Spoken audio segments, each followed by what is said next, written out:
Preparing the live stream. Looks like it's all prepared.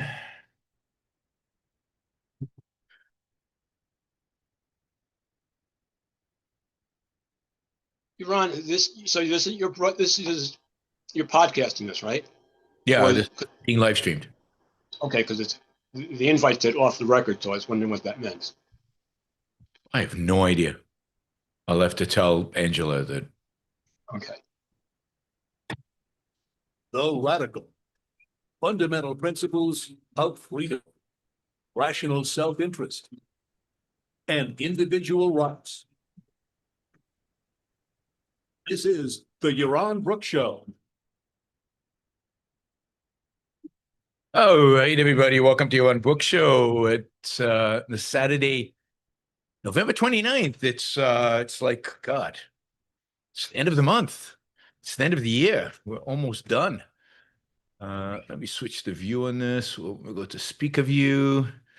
But yeah, the year is it just goes fast, and the older you get, the faster it goes. That's just I think that's Einstein's theory of relativity or something like that.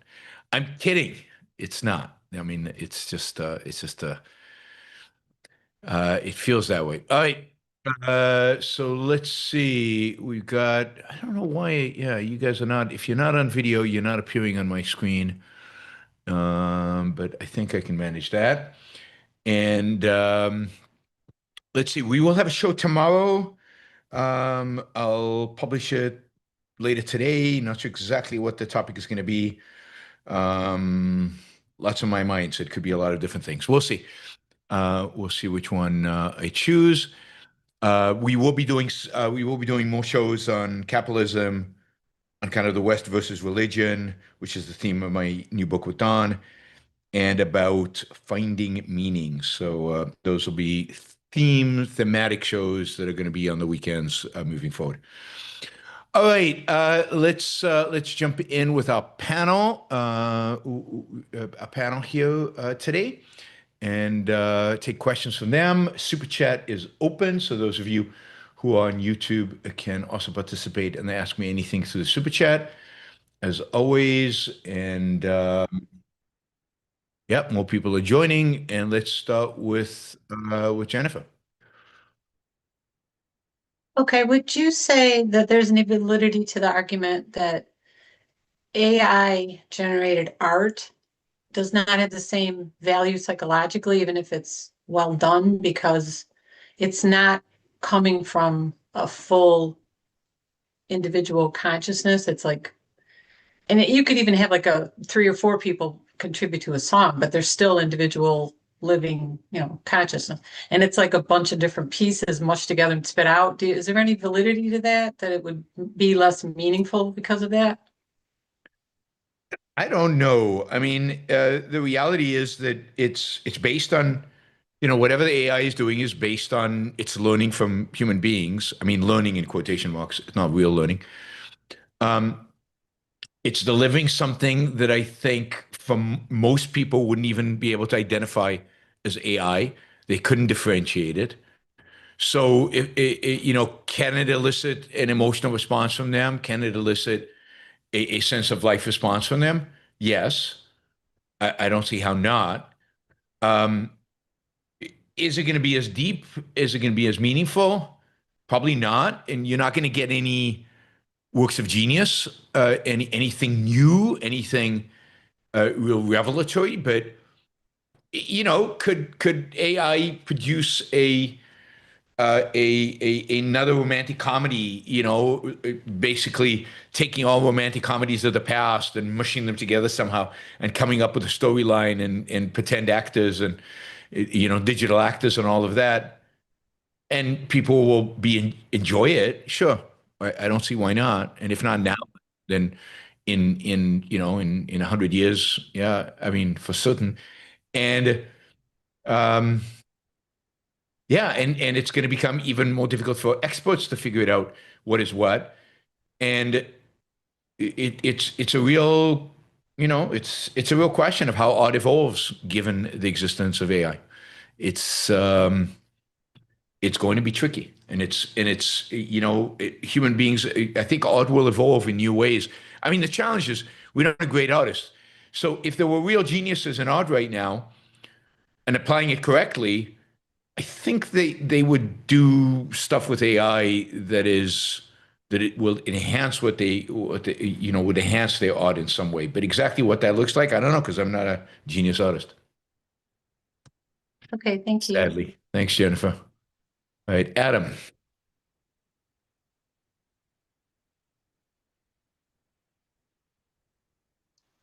There you go. Yes, my question has to do with education and the philosophy of education.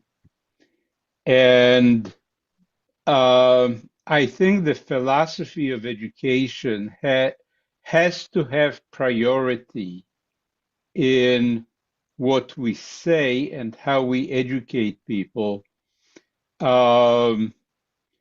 because the distinction between private and government schools is still in the very far future. Very few Americans can afford full-time private schools.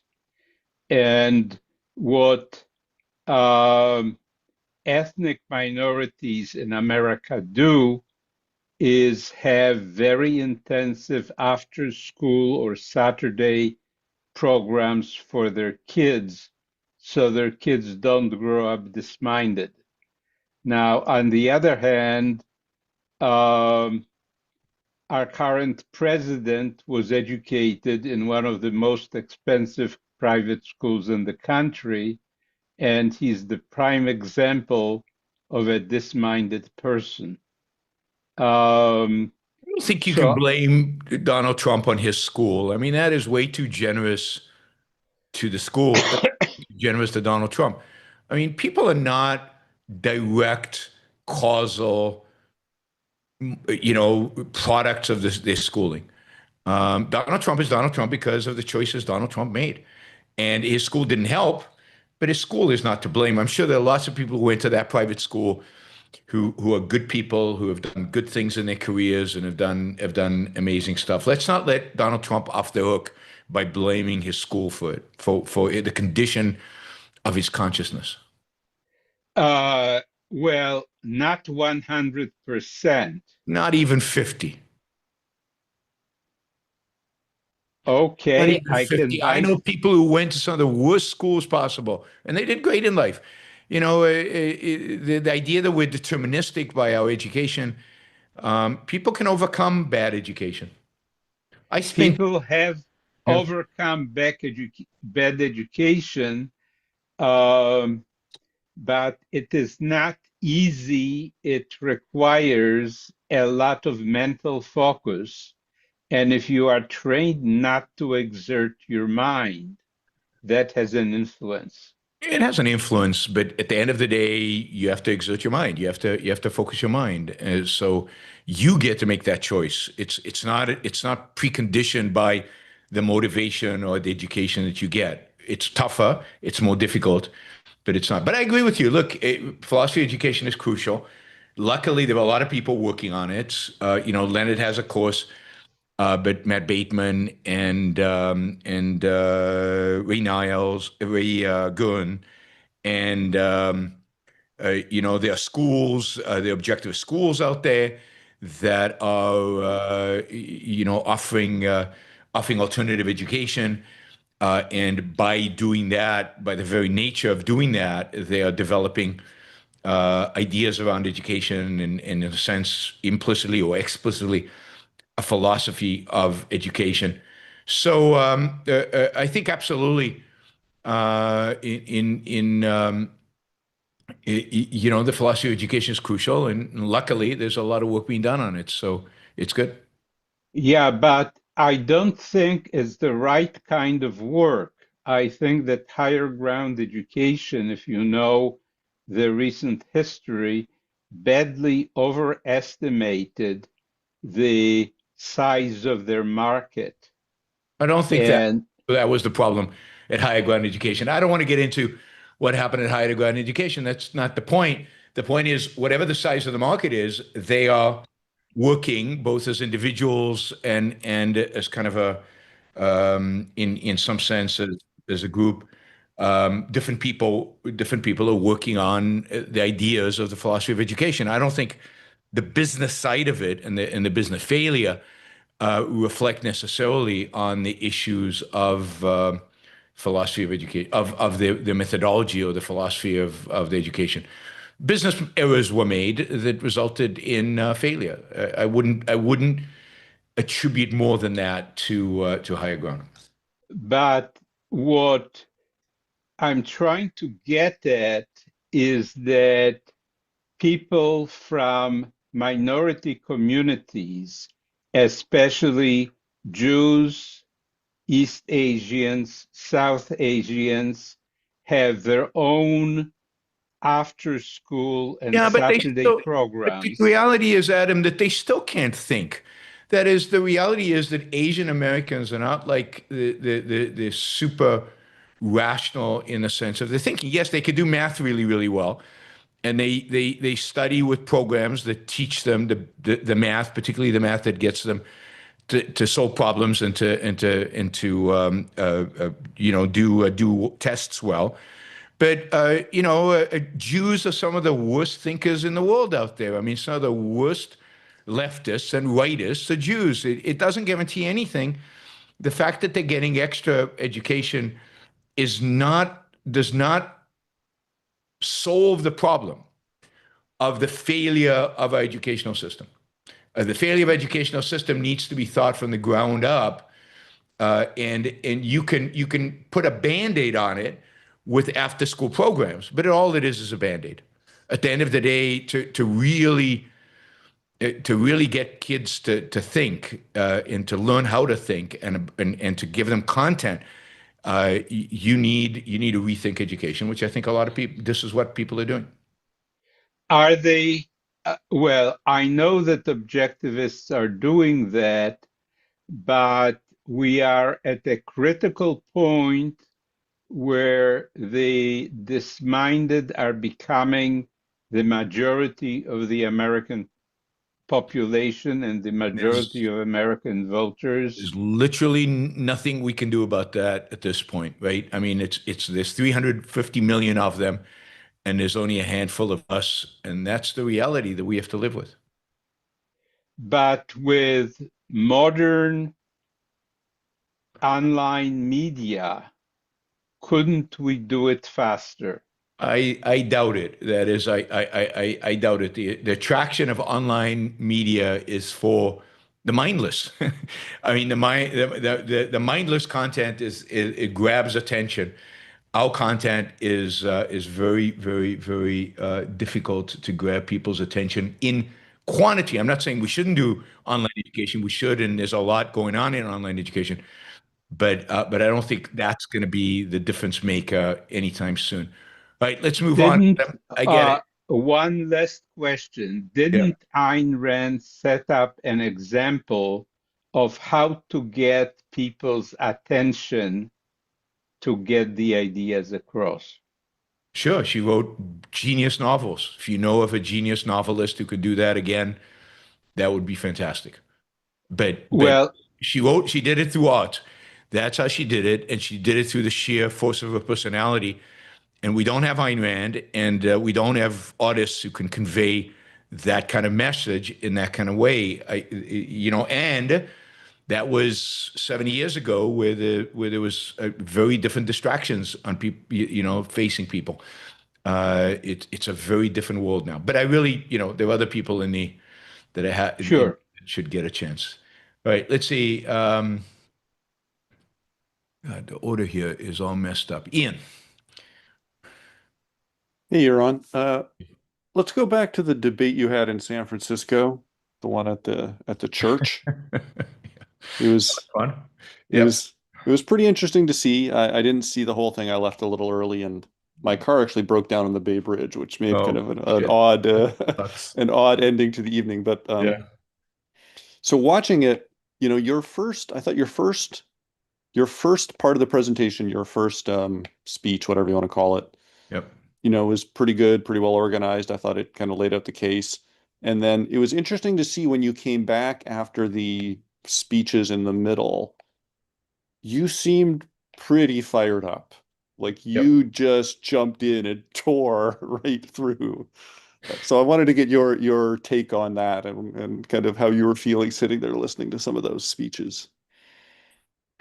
Yeah, I mean, yeah, it's much easier for me to get fired up once I hear the other side because they were so lame, right? Lame in every dimension. Not only was it, of course, they're defending religion, so that's lame to begin with, but they were historically, they had no clue what they were talking about. So the history was wrong. They were giving credit to religion where credit did not belong. And I can't remember, so I can't remember the sequence of the evening. Sadly, I can't remember these things, and I do too many of them. But at some point there was the white nationalist kind of angle, which, God, as I think for my show, pisses me off to no end. And there was just so much wrong with what they were doing, and adding to all that, I think to a large extent, we're sitting in the middle of San Francisco, which is, let's call it Silicon Valley. Like this, these are smart kids. These are not dumb people. They, most of them were founders or working at startups. Some of the younger people were students from Stanford or Berkeley who I'd met earlier. And like, this is the level. I mean, it's so disappointing in a sense of what you'd expect of people in San Francisco in the tech world. And I don't think you would have had that crowd 20 years ago. I mean, I lived in San Francisco. I mean, I lived in the Bay Area in the 90s. Yeah, I mean, there's no way you'd have that crowd in the 90s, right? I mean, religion was out, certainly among techies, certainly among that group of people, and to see it come back with such, passion and so unsurprising, so confused, being so confused and everything else about it. Yeah. But I thought, I thought that, first of all, it was fun because, it's always fun when you have a little bit of back and forth. And, I think I created a little bit of cognitive dissonance. I don't know if you saw it at the end that I got a standing ovation, which was weird, right? Because all these people disagreed with me, right? Everybody still, was against the proposition, but they were enthused, and at least I got some of them thinking, I think. I hope. Yeah, no, I didn't stay to the end, so I'm sad I missed that. It was getting late. But so there was a standing ovation, and then there's a lot of discussion afterwards with a lot of the young people. Sadly, some of that just made me angrier because some of the people who came up were like Curtis Yarvin fans and white super. And when I said to one of them, I think I mentioned this on the show, like I got angry, like about the white nationalism. He looked at me puzzled, like, why are you getting angry? It's yeah, like, they're so accepting of sense and how despicable the ideas you're advocating for really are. Yeah, they're so accepting of people like Yarvin, and that is just crazy that he is friends with Mark Andreessen and JD Vance, and Peter Thiel and Peter Thiel. It's just unacceptable. It's weird. Well, and he was brought in. I remember this happening. It was in 2015, and he was brought into the Claremont Institute. Claremont Institute, who historically is a conservative institute based on Strauss and Straussian ideas, but also I forget the guy, the thinker who founded it and stuff. But anyway, it was basically one of these conservative think tanks that really, really emphasized the Declaration of Independence and the Constitution. They loved Lincoln, and they were like, intellectual, old style conservatives. Now we know there's a real corruption there, but they have become, and then these real intellectuals digging deep into the founders, invite Curtis Yarvin in and make him part of the thing. And that's when he was mainstreamed. It was Anton who wrote that famous piece, Flight 93, about how electing Trump was like rushing the cockpit of Flight 93, right? You probably were going to die, but what alternative was you? You were going to die anyway because the left was going to kill us all. So It was Mark Anton, I think. Michael Anton, yeah. Michael Anton, yeah. And he wrote that. So, and he was friendly with Curtis Yarvin, and that all brought Yarvin in. Anyway, yep. So it was interesting. I'll probably do one of those again. So they'll probably invite me back. So, I'll think of another topic that can rile them up and rile me up and see where that goes. All right. Thanks, Ian. Let's see. Amlan. Yeah, hey, Yaron. So I just came back from a month in Vietnam and actually about another week in Laos. And one thing that was really interesting I found was like old Ho Chi Minh must be spinning in his fancy mausoleum because they seem to be very capitalist in many respects. Now, I'm certainly not whitewashing the nature of the regimes and all that kind of stuff. Sure. But my question was more, and it's an interesting, one of these days I'd love to talk to you more about that in terms of how what I actually saw there. But what I was wondering was, did the U.S. really miss a big opportunity after World War II to kind of really push the European countries to divest their colonies, like don't let France go back to Vietnam and take it back over again, and kind of again saying it somewhat naively, but basically a chance to befriend all of those ex-colonies and maybe that way bring them away from communism and all that kind of stuff. Now I know communism had a lot of appeal in those days. I mean, it was in the West, it had a lot of appeal. And it obviously ties back with the whole way that we allied with the Soviet Union, Russia, that we never should have.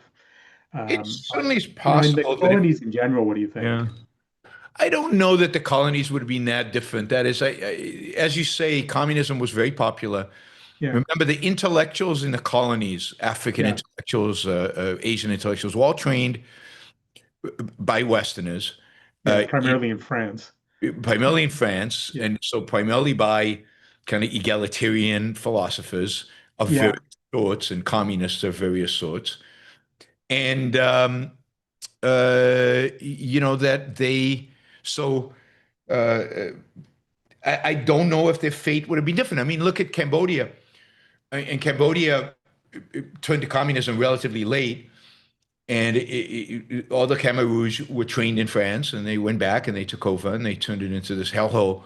Yeah. And independent kind of the whole colonialism project. So I fear that the turn of these colonies towards communism was probably inevitable, given the intellectual state of the world at the end of World War II, which is tragic and sad for lots of reasons. And I mean, Ayn Rand said that World War II completely discredited collectivism, but it didn't really. It didn't discredit communism. It discredited nationalism, fascism for a while, and that hasn't lasted.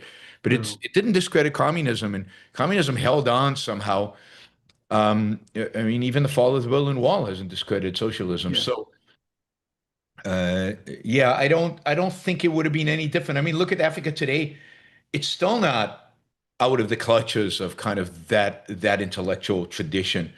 They still haven't been able to shake it off, and of course, America was in no position to do it. I mean, coming out of World War II.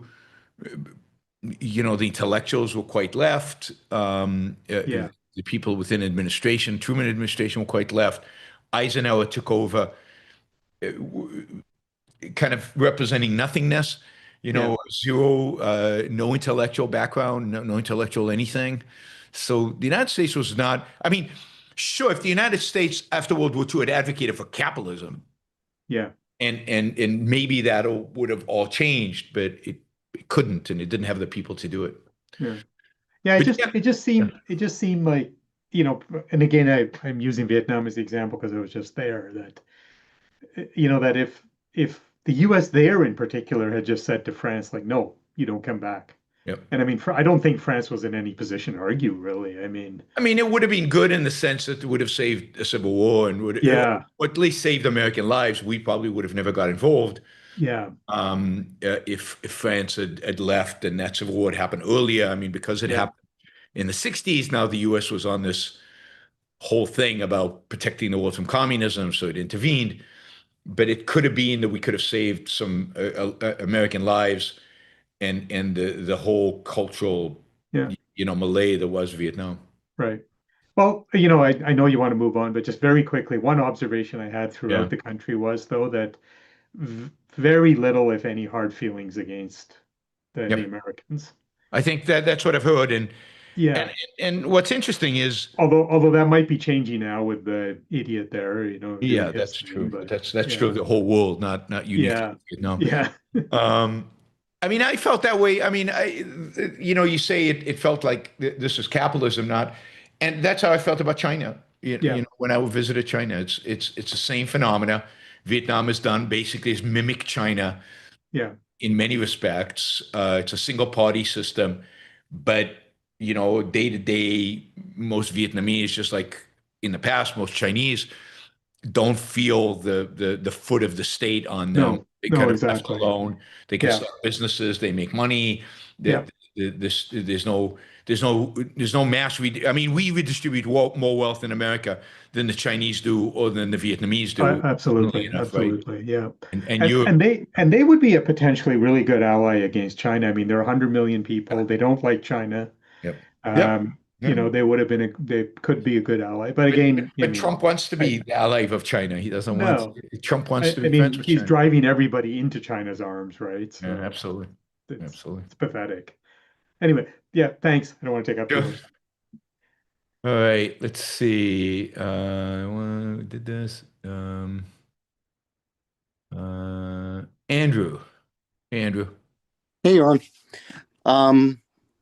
So you know how some of the better conservative intellectuals like Ben Shapiro, they say that the origin of America's foundation is a mix of Greek culture and of Judeo-Christian principles. Yeah.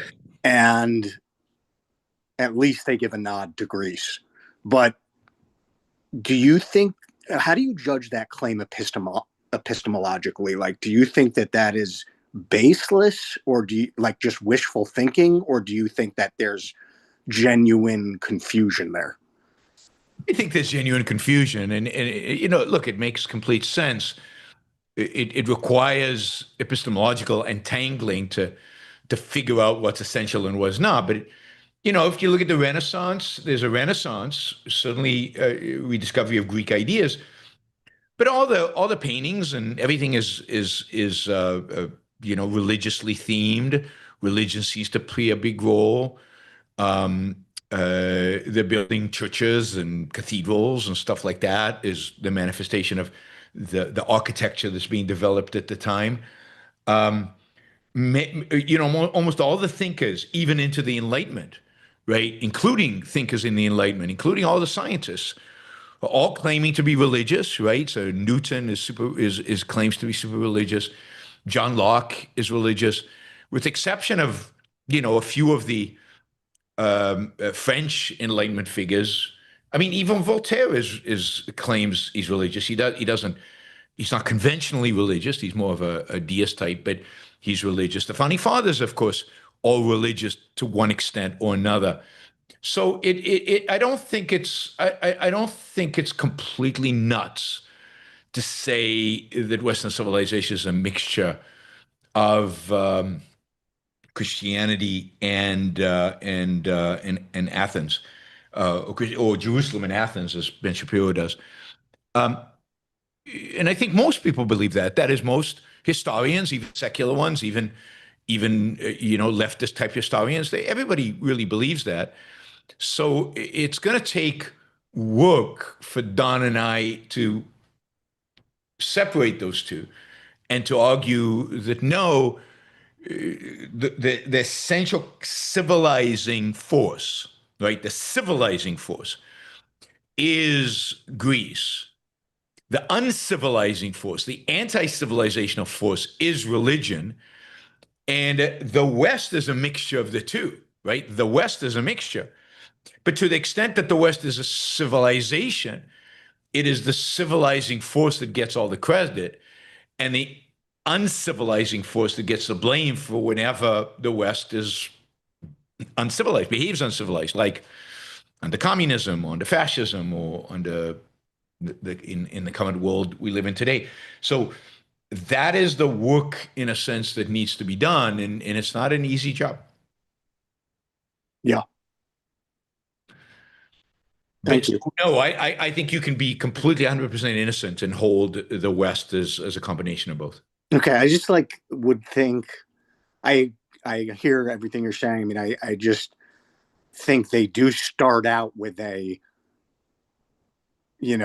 obviously they're devoted to Judeo-Christianity.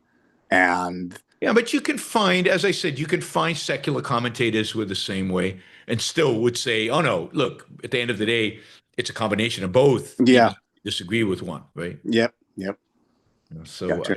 I don't think it's I mean, look at somebody like what's his name? God, the geneticist, the biologist, Dawkins.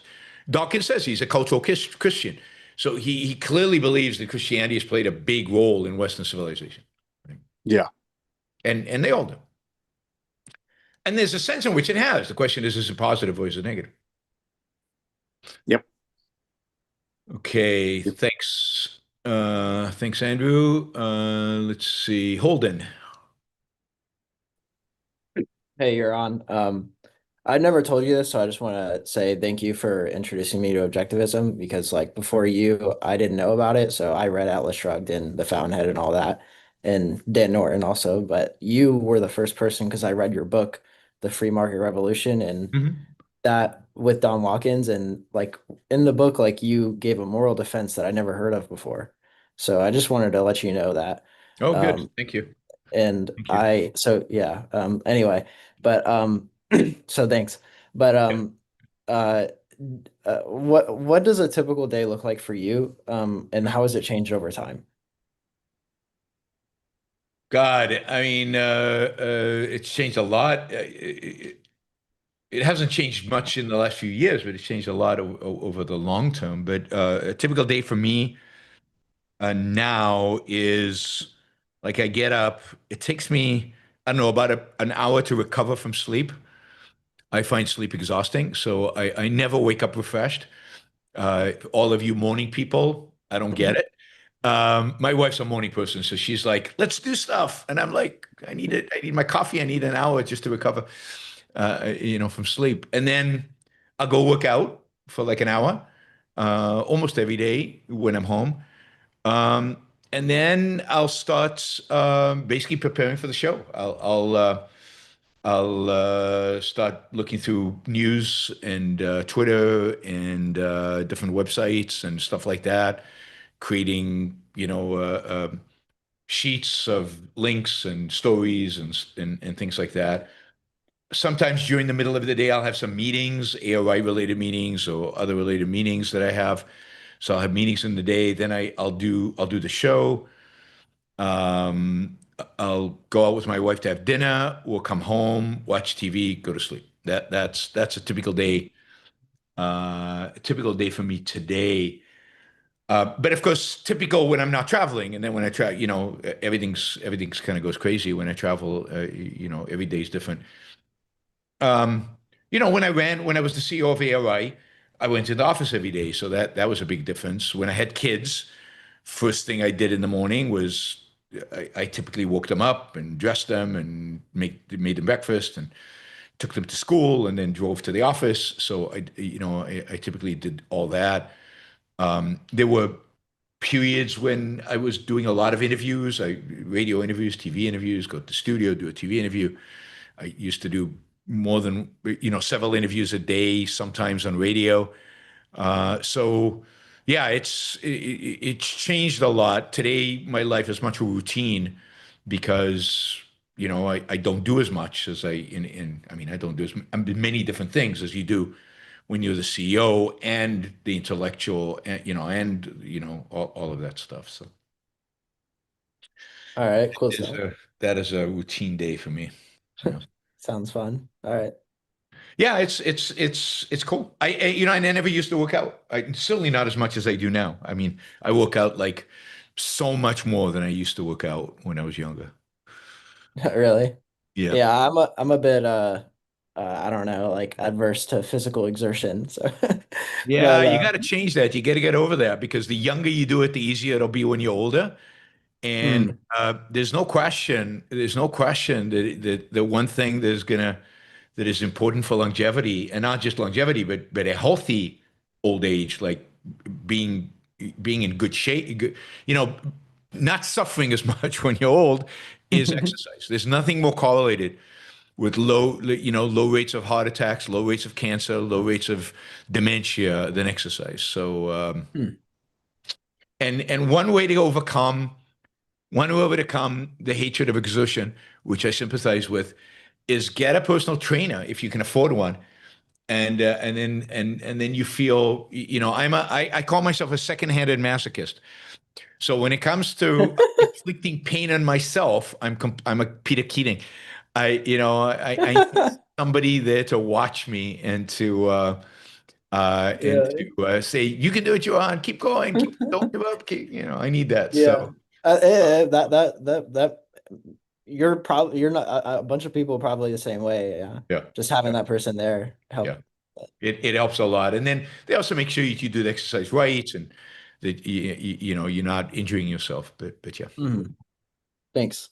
Yeah, today I did a 4x4 Norwegian, which Oh is yeah.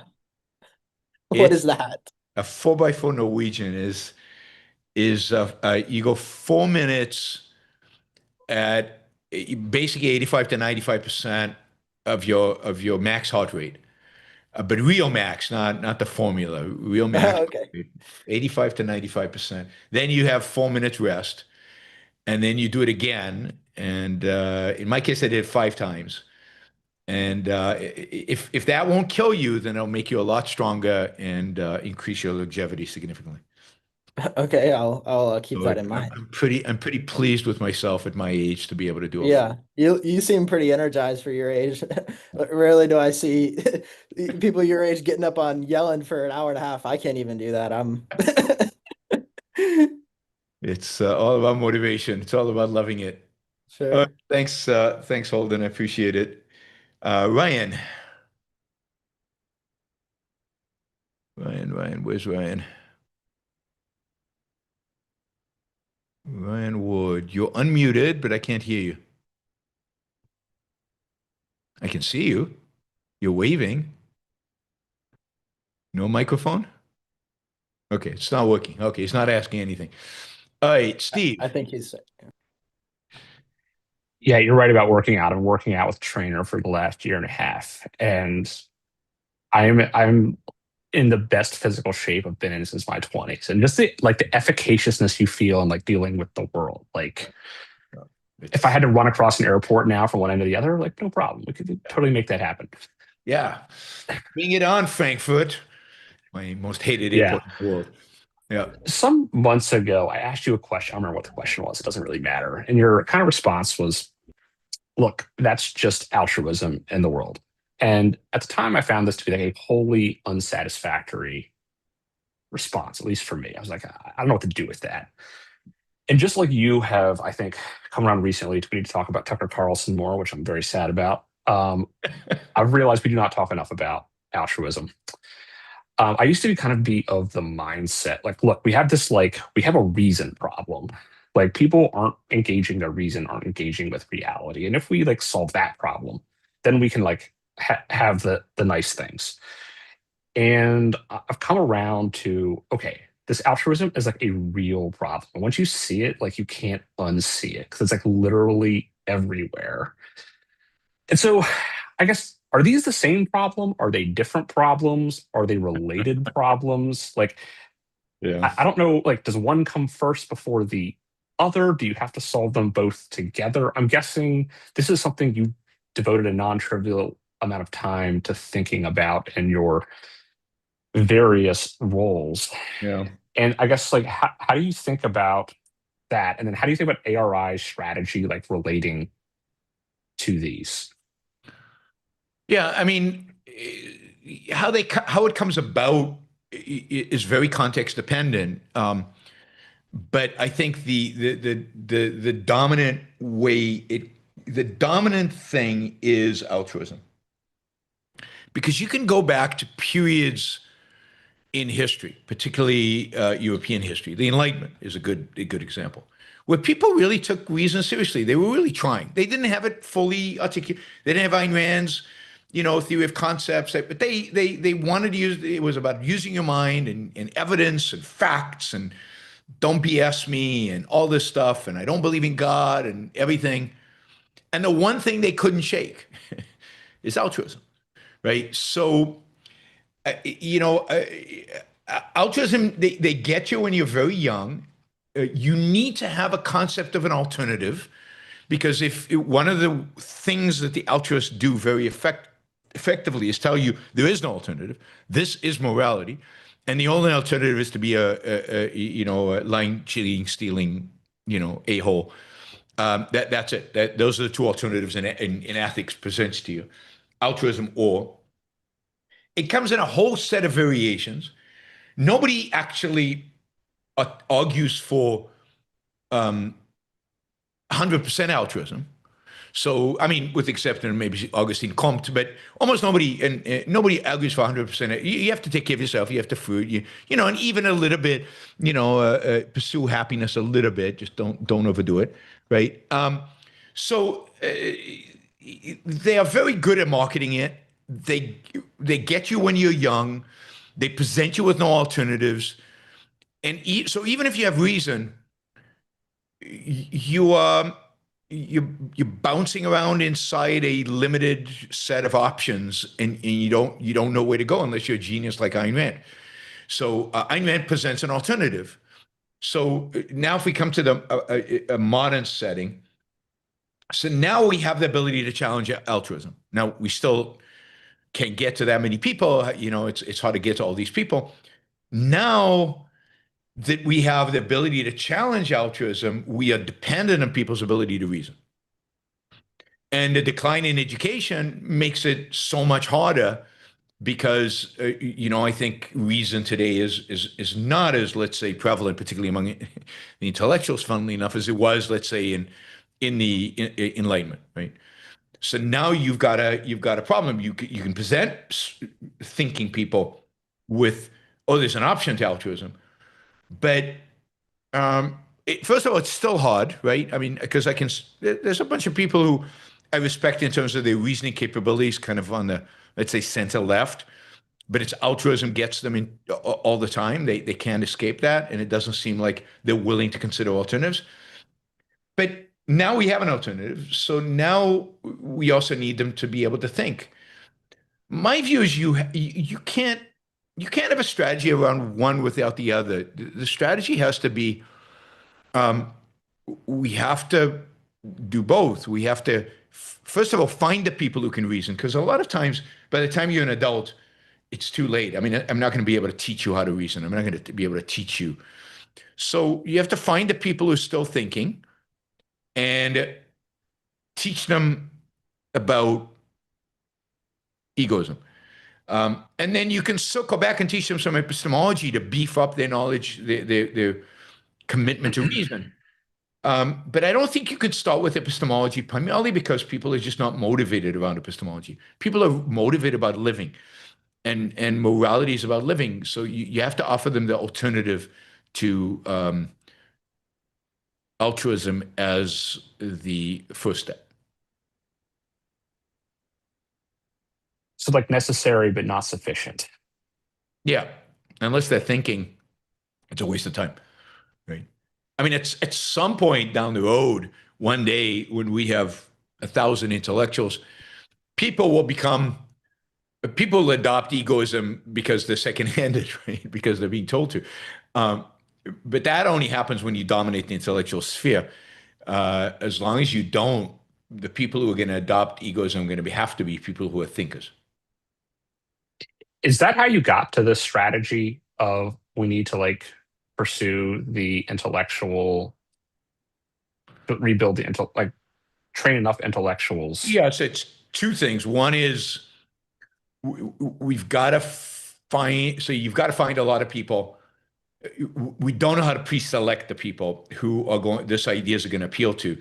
So at the top of the funnel, you just have to go wide, right? So you have to go with the books and let people read the books. You have to go with politics. You have to go with things that just generally are going to resonate with young people, and maybe you can get them to read Ayn Rand. And then you need as many intellectuals as you can, because you've just got to expose more and more and more people. And who does that exposure ultimately is the intellectuals. And who's going to challenge altruism? Who's going to get people interested in challenging altruism? It's going to be the intellectuals. And even Holden said, I think he said he read Ayn Rand, but it took reading another book that applies Ayn Rand to a particular issue that really got him and captured him, right? So it's going to take a lot of those books, right? A lot of free market revolution-like books and other books to get people, even once they read Ayn Rand, to see the relevance in their own life. Some of us will get it right off the bat when we read it for the first time, and some don't. And you just have to have everything available. In that vein, I have found Don Watkins' book. I've given that to people who would be like curious adjacent. Yep. Yeah, I think that's right. And we need Don's book about egoism, effective egoism, I think it's called. Yeah, I mean, we need a lot more books like that, because different approaches are going to appeal to different people in different ways. And that's why you need intellectuals. You need intellectuals to write those books and do podcasts and give lectures and do all the things that are going to intrigue people and cause people to rethink what they believe. Thanks, Steve. I think Avery. I got my mic working, Yaron. What's that? Oh, your mic's working. I think I got my mic working. Okay, go ahead, Ryan. Thanks. So my question is about scandals in this day and age. I was a teenager in the 90s, and I knew about Monica Lewinsky, and I knew about OJ, and it seems like today, maybe I've changed, but it seems like, something like deporting a U.S. citizen to a jail in Central America just doesn't even hit the radar anymore. What do you think is the cause of that over time? And I don't think it started in 2016. I think it's been happening much longer than that. No, I mean, I agree completely. I think it's a slow erosion in respect for human life, for individual rights, for the rule of law. I mean, I think it's been going on for a long time. You go back to FDR and some of the stuff he did. But really, I think in the modern times, and I've talked about this, I've even talks about this, it really starts with 9/11. The amount of lying that our politicians did, the fact that they send young kids into battle with their arms tied behind their backs, with rules of engagement that basically killed them, on missions that had no purpose, or there was this movie that I recommended years ago, this group of based on a true story, this group of American soldiers who were holding this Afghan village, and they were getting slaughtered. And, why were they holding this village? Nobody could explain it. Nobody could say why. Nobody would give them the resources to actually beat back the enemy. So no respect for the individual rights and the lives of these kids. TSA. I mean, like, TSA is worse than Monica Lewinsky, right? I haven't seen this in a while, but, in the old days, you used to see little girls going through the thing and being patted down by somebody. Like, what are you doing? What is this insanity? Taking off your shoes, taking out the liquids from your bag. I mean, just concrete boundedness, violation of our privacy, violation of our rights, and everybody just going with it, rolling with it, not questioning it, accepting it. Nobody challenged it, right? I mean, I used to say, imagine George Washington going through the TSA. I mean, he would have a fit. He would kick their butts. I mean, there's no way. So, if we had self-esteem, we wouldn't tolerate this. So we lost our self-esteem over many years, and politicians have slowly, as a consequence, eroded our rights, and so much of what George Bush did and then what Obama did, and then financial crisis and what they did during the financial crisis. They bailed out one company, then they let another company go bankrupt, and nobody asked why this and why that, why, who's who, and who's benefiting and who's, what's going on here? Why are they treating people? And government did all kinds of things that were not legit during the financial crisis in terms of the law, right? The Fed did things that it was never had been approved by Congress to do. And yet it did it, and nobody asked the questions, nobody cared. So I think we've just seen a constant erosion, certainly since 9/11, during 9/11, during financial crisis, and then COVID. God, we were locked up. We were told to stay home. Couldn't even go to the park. Couldn't swim at the beach. I mean, the insanity of that. And then we all, mostly the culture went, okay, we'll do that. We can do that. But yet we have these huge outliers, which are, I would say, George Floyd and Gaza, right? Yeah. So there's certain issues that people get super riled up about. So on the right, it's, I don't know, vaccines of all things. And on the left, it's anything where there's some minority that is perceived to be suffering some injustice. And so the intersectionality trumps everything. So Gaza, it's Palestinians, they're weak, they're poor, and they're suffering. Israelis are strong and rich, and they're inflicting the suffering. So therefore, we get upset. It's George Floyd, representing, stand-in for Black Americans being discriminated against, being suffocated by the police and by civilization, and we get excited about that. So when it really appeals to the altruism and the kind of of the left or on the right, I don't know what it is. What whether it plays into some conspiracy theories that they have. We'd have to think about what's common to all the conspiracy theories, but they get all excited about it. But none of it has to do with real individual rights, right? Real concern for human life and real concern for individual rights. That is gone. That is gone. So government can, right now, blow up boats in the middle of the Caribbean. I don't know who's on those boats. Nobody knows who's on those boats. I mean, we have to trust, we have to trust our people in the field for that. And nobody questions it. They haven't got authority. Congress never gave them authority to do it. And yet nobody cares. But it doesn't make sense to me, though, because if it's Hispanics, no one cares. If what? If it's Hispanics. Partially, if it's Hispanics, nobody cares. Partially, it's Trump just overwhelms you with so many things that you should care about. And I think the left is just spiraling because they can't keep track of everything Trump does. They would like to care. They would like to make a big stink, but where do they start? Where do you even start, right? There's a million things going on. Where do you even start? And they have they think they have no political party power. And then who are they to speak up because they're massive violators of rights in their own right. So it's almost impossible to get excited about everything he does because he does so much. And it's a strategy. I think it's a strategy. It's what they call flood the zone. You flood the zone. They don't know who to focus on. They don't know what to complain about. And you can get away with anything. And they're getting away with everything. Okay, thanks. Sure. I don't know if Adri's there in the video. Adri, are you there? Do you want to ask a question? There he is. Now I see him.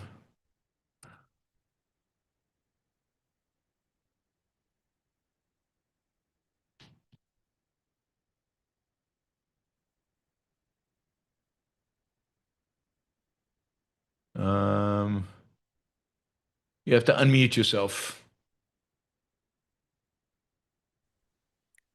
Yeah, There you go. I'm just listening in. Oh, okay, cool. I'm very passive. Okay. Thanks, Adri. Thanks for being here. Yeah, thanks. All right, let's do a couple of super chats from Michael. And by the way, we don't have a lot of super chats. So if you'd like to ask questions and you're listening live online, feel free to jump in. You can also do stickers to support the show. Steve has done a sticker. Roland has done a sticker. And John, CP Milken, and Catherine have all done stickers. So thank you guys. Okay, so Michael says, can evil people ever experience joy or happiness, or are they continuously in a state of suffering? I don't think they can experience happiness. If we mean by happiness a state of non-contradictory joy, that is, it's not just a momentary joy, but it is, a state of being. It's continuous. It's over time. And note how Ayn Rand calls it non-contradictory. So you don't have any other emotions going on at the same time, anxiety or other things. You're just, things are just good. I don't think evil person can experience that. Now, joy in and of itself, maybe. I mean, I think they can, if it's momentary, and it might be associated with guilt. There might be guilt with it at the same time. There might be other stuff. That's why Rand says non-contradictory joy. So there might be contradictory joy in the sense that you feel joy, but you're also feeling kind of at the same time guilt or fear or something else. So I think joy is possible. Happiness is not. Are they continuously in a state of suffering? They're continuously in a state of anxiety. There's definitely something in the background all the time that is, suffering is a broad concept, but is some kind of existential angst, some kind of something is not right, some kind of feeling of things are not right. I think anxiety, fear are kind of the emotions that most reflect that state of being. Thank you, Michael. JJ Jigbee's worth reiterating, he says, hospitals as opposed to physicians did not exist in pre-Christian Western civilization. Christianity brought balance to the dominance that prevailed. It clearly had some positive influence that is taken for granted. Hospitals existed. I mean, the first hospitals you'll find are in the Muslim world, and medicine was strongly developed in the Muslim world and during its golden age. So, I don't know. I don't know that Christians certainly didn't invent hospitals. Look, the reality is that Christianity was the dominant philosophy during 1,000 years, over 1,000 years, has been the dominant religion and philosophy in the West. So a lot of stuff happened during those 1,000 years. Universities were founded, cathedrals were built, hospitals were built, and every one of those you can attribute to Christianity. But I don't attribute the idea of hospitals, the idea of health, the idea of applying science to trying to solve the issue of disease to Christianity. That is a secular activity. It could be that Christians engaged in it, but Christianity didn't bring hospitals into the West. It might have been Christians who built the hospitals, but yeah, everybody was a Christian. The activity of building hospitals is fundamentally secular. Christians, to the extent that Christianity advocates for otherworldly, this world sucks, and you shouldn't really care about this world that much. It's the other world that you should care about. That mentality, that set of ideas, that point of view does not bring hospitals into existence. What brings hospitals into existence is a this worldly perspective that, this life is important and you should be healthy. And there are ways to become healthy through science and through study and through observation. Those are all essentially Greek. Those are all essentially secular. So you have to separate the activity. Is a activity motivated and driven by a secular motivation, or is it driven by by religion? And religion isn't opposed to it. Religion goes opposite. All right, let's see. Thank you, JJ Jigbees. And we got Lori says, what does your favorite dinner food look like? My favorite dinner would be a 20-course prefix dinner at one of the best restaurants in the world. Like it, and the name now escapes me, but it's in Barcelona, and I forget the name of it. Or at Bar Charlie in New York with Jeffrey making me omakase sushi. And the food just keeps coming. I mean, small bites, but a lot of it. That is my favorite dinner, is to be in a super interesting, unique flavors and textures and presentation. And it's a 3-hour meal, and it's a blast. And it's just a performance art as well as great food. I have very low expectations. So that would be my favorite dinner. All right, let's see. All right, a few announcements, reminders. Okay, so I am going to be at the RANDS Day Weekend Conference, which is going to be held in Fort Myers, Florida, between January 30th and February 2nd. January 30th to February 2nd. So over Ayn Rand's birthday. Right now, the cost at the conference is $437. It goes up to $509 December 30th. So you should register now. You should register before the end of December. It's going to be a lot of fun. Harry will be there. He'll be talking about how to study Ayn Rand. Ellen Kenner will be there talking about bringing out the heroic in yourself. Shoshana Milgram, the great sense of being. Jean Maroney, reliance on your power to think. Peter Schwartz on how to write clearly, and Don Watkins, what I wish I knew about defending capitalism when I started. I will be talking about the free trade debate throughout American history.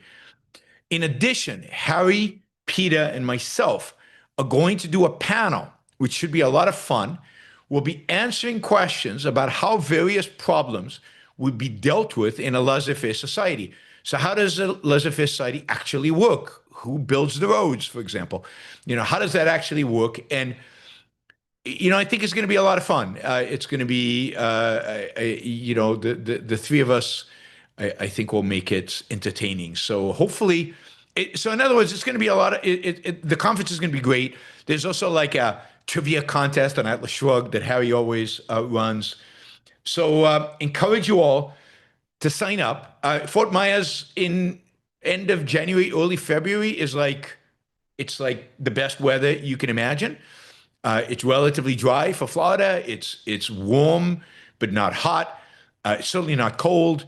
So weather's perfect. The company's going to be great. Going to be a lot of objectivists there. And sign up. You can sign up at Rands Day Con, all one word, Rands with an S, Day, C-O-N, randsdaycon.thebvh.com. randsdaycon.thebvh.com. And you can go to that website and sign up there and find out more about it there. And I'm looking forward to seeing a bunch of you there. If you live in Florida, it's a no-brainer. It's a driving distance. You should definitely come. It'll be a terrific weekend. Ayn Rand themed conferences are spreading. Yes, they are.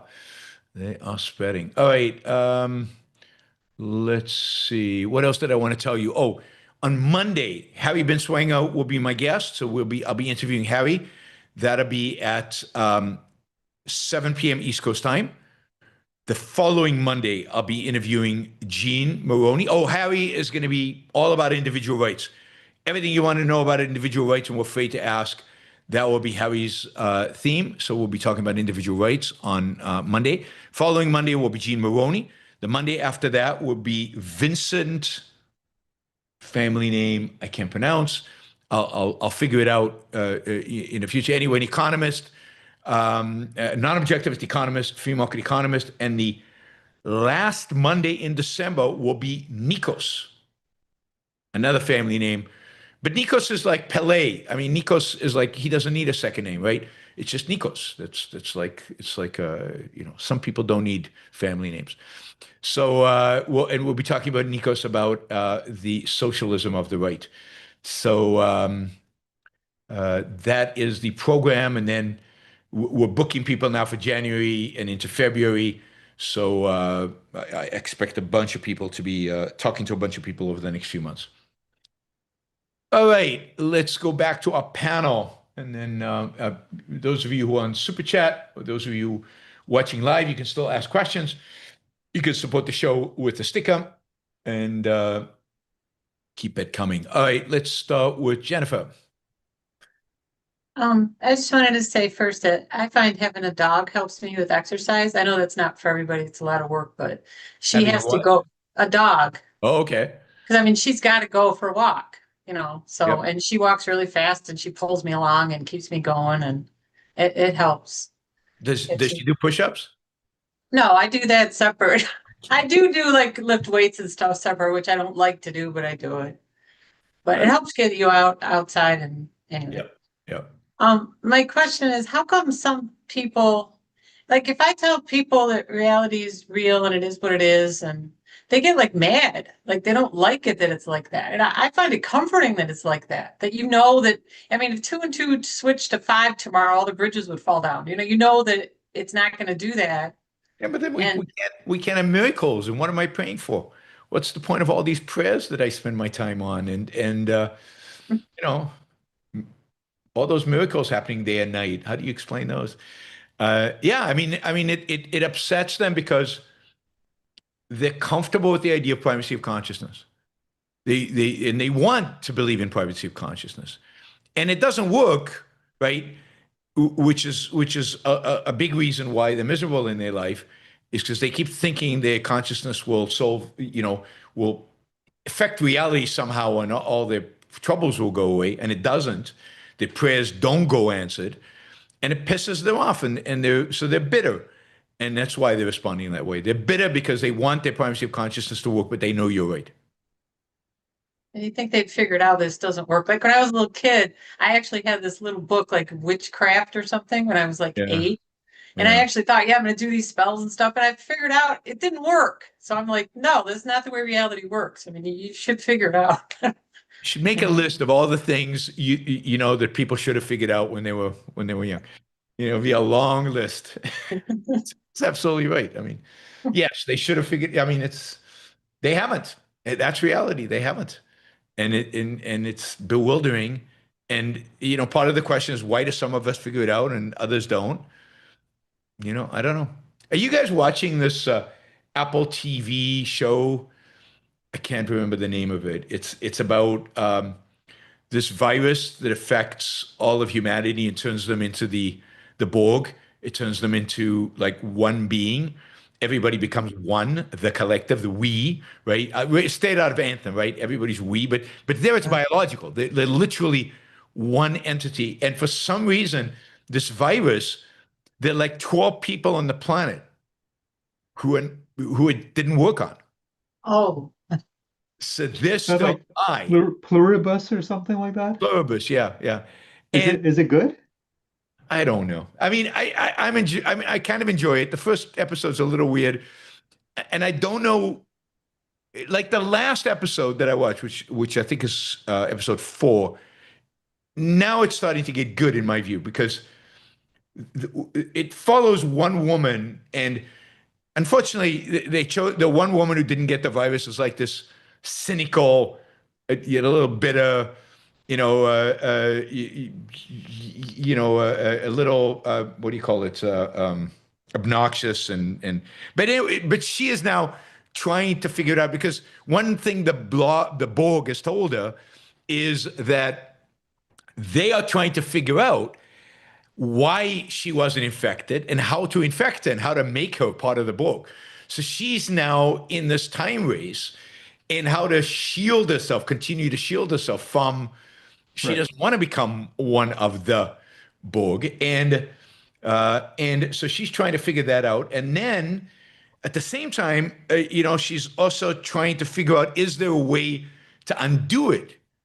But you see, one of the things that the Borg claims, all these They claim they're all happy. So they only do good things. They can't kill anything. They're smiling all the time. They're friendly. Everything gets done because they all share the one consciousness. So I still don't know if I like it or not. We'll see how it plays out. It's in that sense, it's part of the suspense is it going to be good or not? But it's interesting. Apple TV does have a few good shows. All right. Anyway, that reminded me of, I don't know why it reminded me, but something reminded me of it. Let's see. Thank you. Sure. Thank you, Jennifer. Adam. Yes, I have a question about intellectual property. I have been a very, very long time fan of Daejang-gum, which was the first seriously individualistic Korean TV series. And the protagonist's virtue is that she always has absolute confidence in the efficacy of her own mind. And that brings her into trouble with Confucianism. And as you know, the doctrine of the Chinese government is a Hegelian fusion between Marxism and Confucianism. And so the Chinese censors insisted that all the anti-Confucian elements be cut out, which reduced Daejang-gum from 18 DVDs to 10. Yep.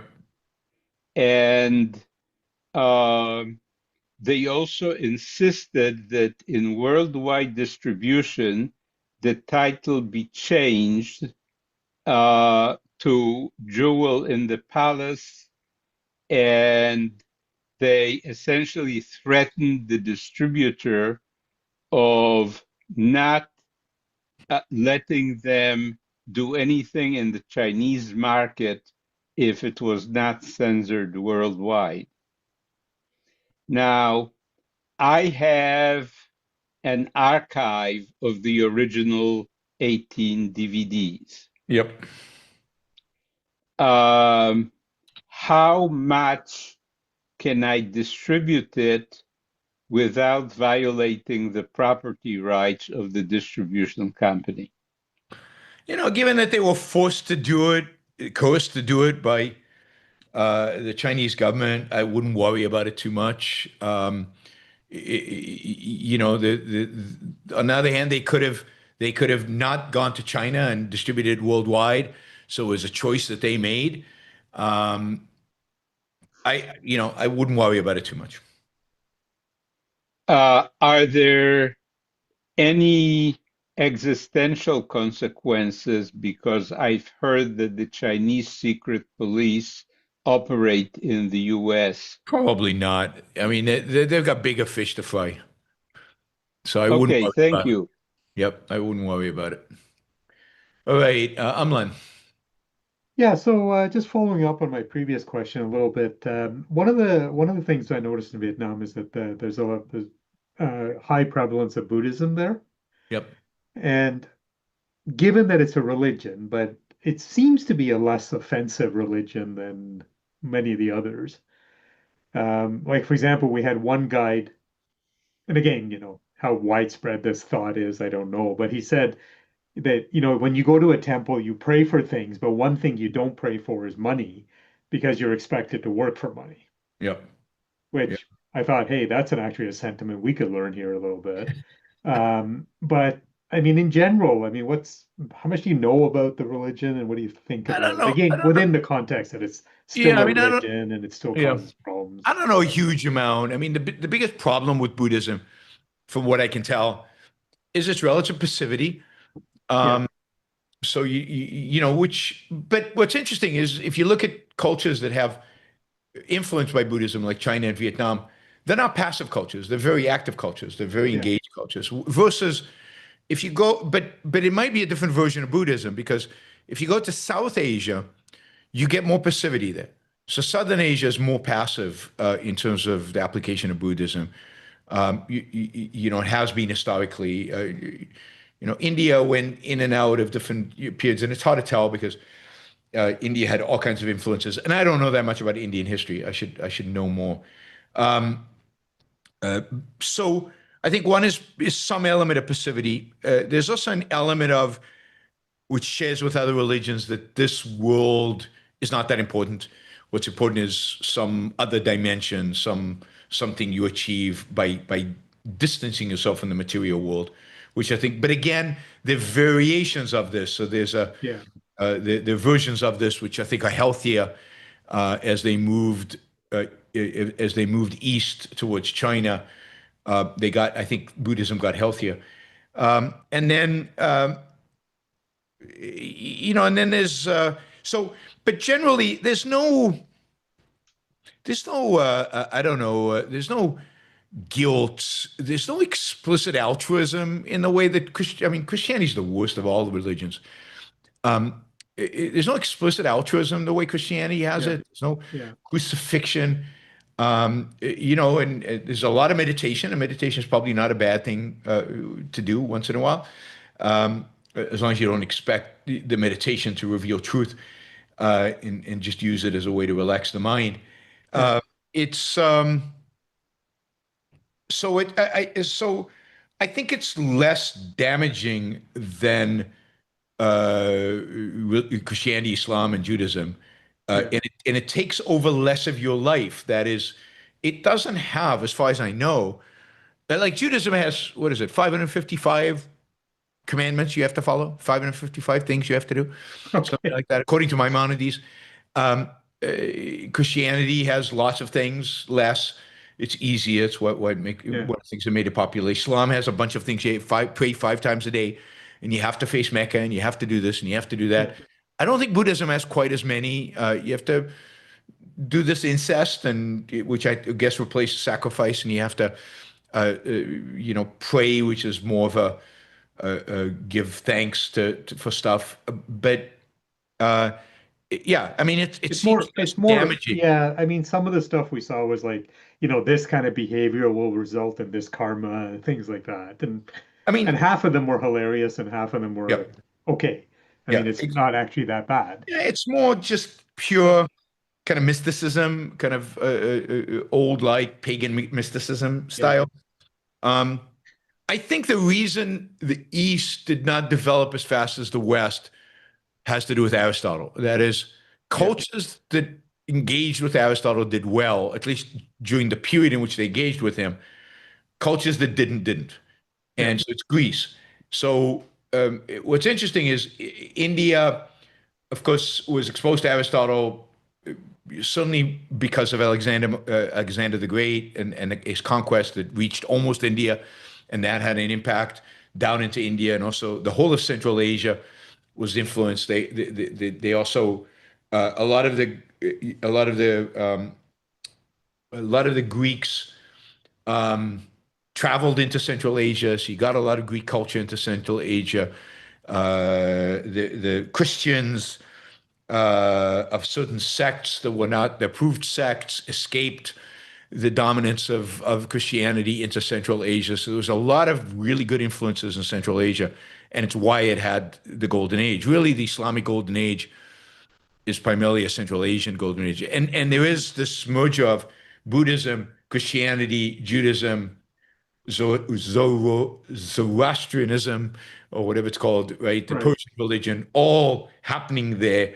So it was, and religion, no one religion was taken as the dominant, and I think that helped as well. So there was a certain openness to different religions. Right. Okay, great. Thanks. Sure. Let's see. Holden.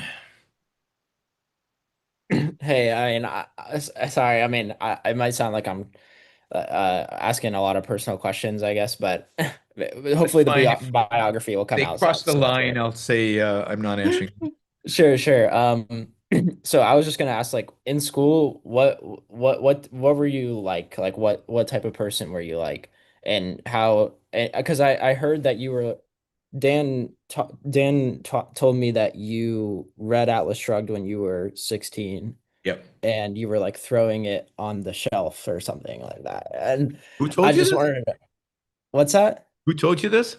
Dan Norton. Oh, Dan.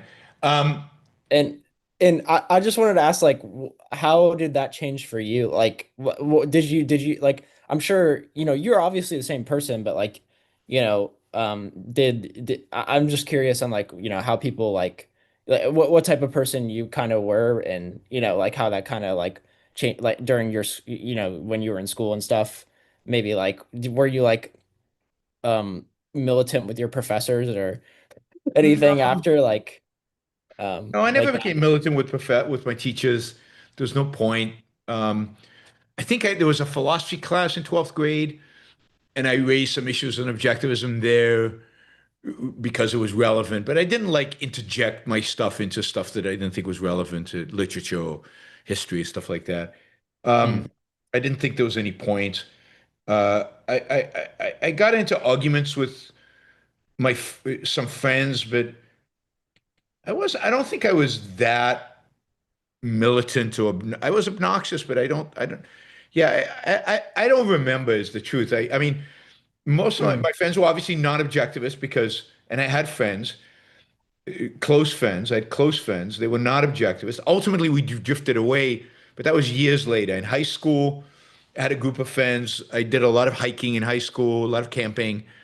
We were out in nature a lot. That didn't really change after I read Atlas Shrugged, and I had the same group of friends that were good people mm, that I went hiking with.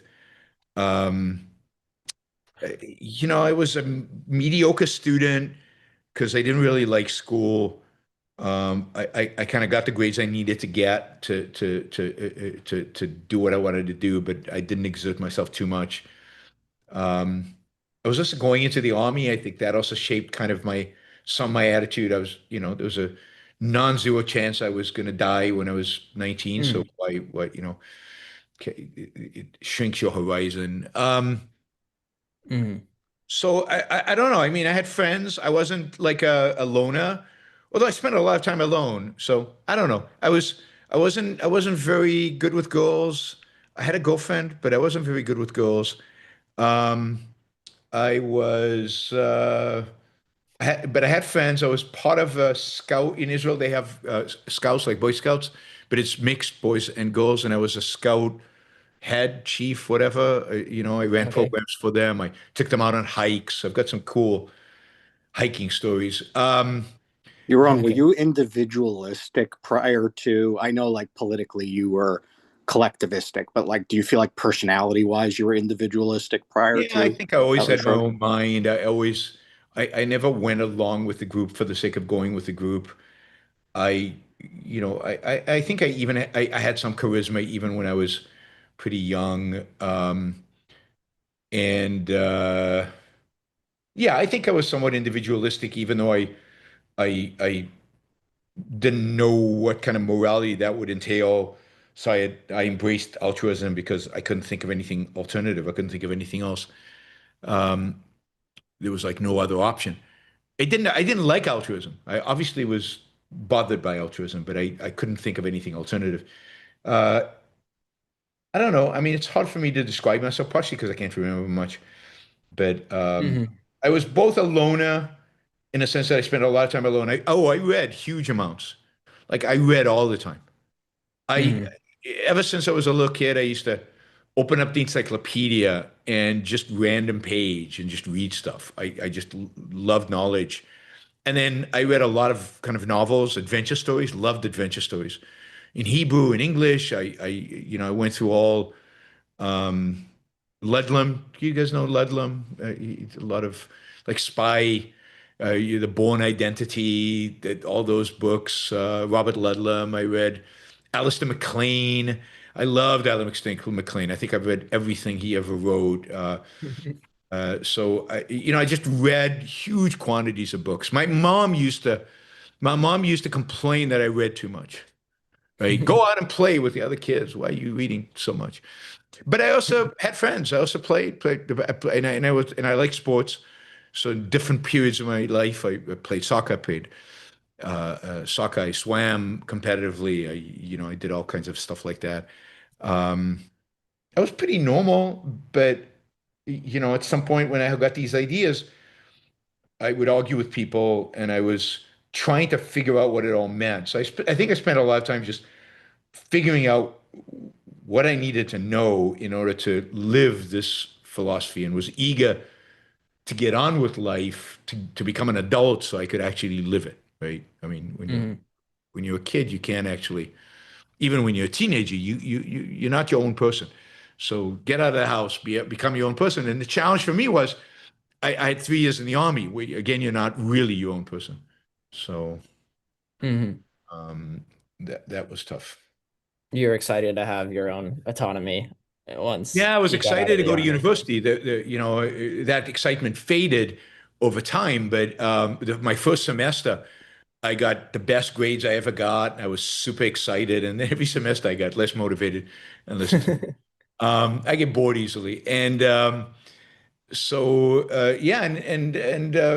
had friends at university. I drifted away from my high school friends over time, partially because of the philosophy. And then once I discovered other objectivists, which was only when I was 19, I read 16 and maybe 19, 20, I discovered other objectivists. Only then did that become kind of more of a center of my life, because now I had friends, we had study groups, we did things together, we hung out together, we spent a lot of time with my objectivist friends in my early 20s, a lot of time. We almost every weekend we did something together, right? I mean, almost every week there was something going on, movies, concerts, and I stopped hiking. Objectivism, ultimately led me to stop hiking. So too busy. There's too much to do. Fair. Yeah, one economist at Mises I talked to, like some of them have like different reactions. Like one of them read Atlas Shrugged, and apparently like when he was an undergrad, and he got up in front of the class and started like reading called speech out loud, and it was like, yeah, that's not going to go well. That's not going to. Yeah, I think he knows that now. It's not a healthy relationship with the material. Yeah, that's not what you're supposed to do. Yeah. So anyway, it's just interesting to see. But anyway, thanks. Thanks. All right, Andrew. I think you're an excellent example of masculinity for men. And I hope that other men get, I've certainly learned from you in that regard, and I hope other men do as well. It's a big conversation in the culture, and of course it's political. Why do you think that there's this concept of men that's like either be a coward or a wuss or a brute? And why do you think it's kind of like breaking down along those lines? I mean, look, I think that why does it break along those lines? I mean, I think it's political because the attributes of masculinity, the attributes that are associated with masculinity, are action-oriented, and they are assertive. And altruism and altruism and the left more broadly are very anti-assertiveness. They're anti the individual asserting themselves. And historically, because we've depended, at least to some extent, on muscle. Masculinity has been associated with strength and bravery in battle and so on. And it's also been associated with kind of women being, second-class citizens. That is, women not being taken seriously, and the world as being male-centered, and that masculinity drives men to treat women badly, I guess, that's the whole patriarchy. And the left has taken up that cause, and feminism taken up that cause. And instead of rethinking the concept, instead of thinking about how to redefine it or how to reconceptualize it, given the modern world and given the different changing roles of women and men and the culture, the change in the culture and the change in the kind of jobs, and people are stuck in old definitions and they can't break out of them. They're stuck in an old way of looking at things, and I think the feminist movement viewed providing women with full opportunities as going hand in hand with restricting the opportunities that men had. That is, it went hand in hand with pulling men down. In order to raise women up, it involved pulling men down. There's a zero-sum mentality there as well, and that I think is part of it as well. But it's tied up with the whole conception of the reason women were put down historically was because of men and their masculinity. Their masculinity is not needed anymore because we don't need physical power anymore. It's now the brains. And in order for women to rise, we have to put men down.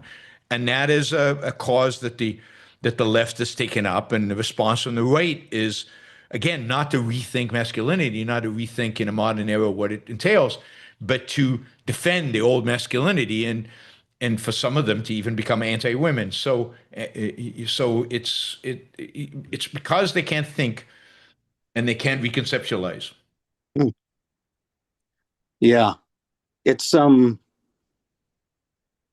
interesting to watch, people on both sides struggle with the concept, and like you really get the sense that there's a failure to identify individually. Yep. And it's just so collectivistic, the conversation, like you in relation to other people, as what is masculinity. It's and I just think the socialist politics that we're in makes there is a connection between individualism and masculinity, I think, and like capitalism and masculinity. I don't know if that's a stretch too far in your view, or I think that's right. But there's a connection between that and femininity as well. And yeah. people, again, associate femininity with sharing and caring, and therefore femininity is associated with socialism, and therefore it's okay. We want to make men more feminine so that they can share and care more, and therefore become part of the collective, part of the socialist collective. So there's as long as you hold those perceptions of what masculinity and femininity are, then and you see them as in conflict, you're gonna be challenged. Yeah. Thank you. Thanks, Andrew. All right, Steve.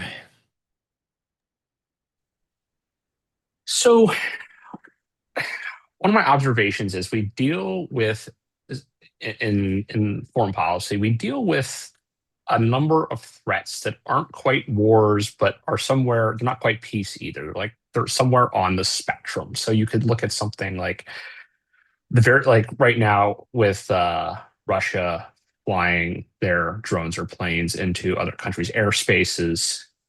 You have very entangled relationships. Like when I guess Ukraine blew up the Nord Stream, is it like an attack on Russia or is it an attack on Germany? And then China, certainly in the South China Sea, has like pushed the boundaries of what other countries are willing to do. Like, how do we think about like where's the line, right? Like if China breaks in and steals our stuff, is like in our computer systems, is that a line? Does the line have to be physical? When you have like entangled interests like Nord Stream, like where does that line sit? Like so some of this stuff is like not obvious as to like how you should treat it. I mean, it's complicated. There's no question, but it's complicated more so. It's made complicated by, the mixed economy in a sense, by the fact that we refuse to identify good guys, bad guys. We refuse to label stuff good and bad. We are timid in protecting our own interests because that would be selfish and that's not done. We bought into foreign policy theories that are completely bogus. So there's just, and of course, the more you give into stuff, for example, the more it happens, right? So Russia flies drones and then nothing happens. It flies airplanes and nothing happens, and it starts sabotaging trains in Poland and nothing happens. So who knows what next? Maybe war, because you've basically said you have no self-respect. So the world is a mess, and it's a mess because it refuses to provide moral clarity, and it refuses to stand up for what's right. So if the United States, the first time the Chinese broke into our computer systems and hacked our systems, had basically said, this is a complete violation of our sovereignty, completely unacceptable. It is the equivalent of an act of war. We are going to break into your computer systems and really cause you real harm right now. It's happening, by the way, right now. And if you do this again, we will view it as an act of war, and we'll have to consider what our next steps are. Don't do it. I think everything would be different. If we had, after 9/11, declared who the enemy really was and done what was necessary, I don't know, and replaced the regime in Iran and brought our troops home immediately afterwards and not try to bring democracy to the Middle East, I think Russia would have second thoughts about Ukraine, and China would have second thoughts about Taiwan. So I think that, but they look at us and they see, yeah, sometimes they react, sometimes they don't. There's no principle here. We can get away with a lot. Let's just get away with it. Then, yeah, it's just gonna become worse, because America doesn't. There's no principle, and there's no clear indication. I mean, right now, for example, right, I don't know, we're kind of threatening Venezuela. We just shut down airspace above Venezuela, I think, for some airlines, but not others. But Trump had a phone call with Maduro, where I guess they negotiated Maduro's surrender, or maybe not, who knows? Maybe Maduro offered oil reserves or a stake for the Trump family, and who knows what's going on, right? And then we've got an aircraft carrier there. Are we going to war? Are we not going to war? I mean, Maduro and Trump are talking about meeting one another. What would that look like? What does that mean? So complete ambiguity about the moral stance we have and our positioning vis-a-vis this horrific regime, and what we're willing to tolerate and what we're not willing to tolerate, and drugs, or what is really the issue. Yeah, it's a complete mess, but it doesn't have to be.